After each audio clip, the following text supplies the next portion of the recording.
around RAID and RAID technologies, as well as people, like I said, down the street, who gave valuable input on what kinds of problems that they're solving. And this is one thing that I really learned is there was one of my mentors, John Keeley, said that you don't want to find the pain points of a person or people. You want to find their magic. This really hit home to me because I figured that people take Advil all the time, but really, what you really need is the big pill that everyone has to swallow because of their big problems, and that's where you're going to get your most value. I also learned that that in talking with people, you have to take everything they say with a grain of salt. And the two guys that I pulled out, so there was the manager, I think, of cloud services at IBM. I was talking to him and said, he was saying that the cloud is here and it's going to be here and everyone will have the cloud forever until the end of time. And but on the other hand, Nishant from QLogic was saying that, oh no, the cloud is going to collapse and everyone's going to do private clouds, and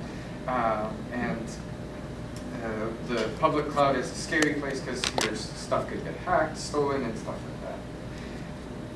Both are great news to me. Because for RAID, a cloud is a cloud. It doesn't matter whether it's public or private.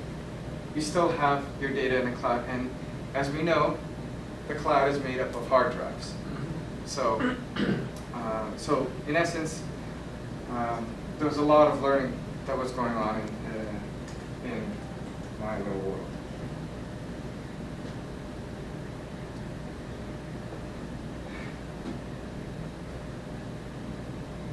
People talk about different RAID technologies and different algorithms of how to make those redundancies happen. Right now, the popular buzzwords to use is erasure coding and hyperconvergence. But both of these are, it doesn't matter what kind of a redundancy technology you use with RaidX, because RaidX can still support all of those technologies. The idea of having the pieces of data move around on disks is what's really resonating with the people that I talk to. So one of the key things that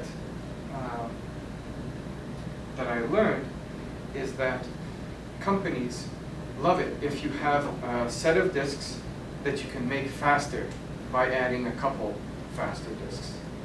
This, I had not considered this to be such a great feat, but I've talked to people at HP Vertica and other companies where that is one huge problem that they have, is that if you have an array set up and it's a certain speed and they just wish that it could be made a little bit faster and not have to buy the most expensive drives for the entire array.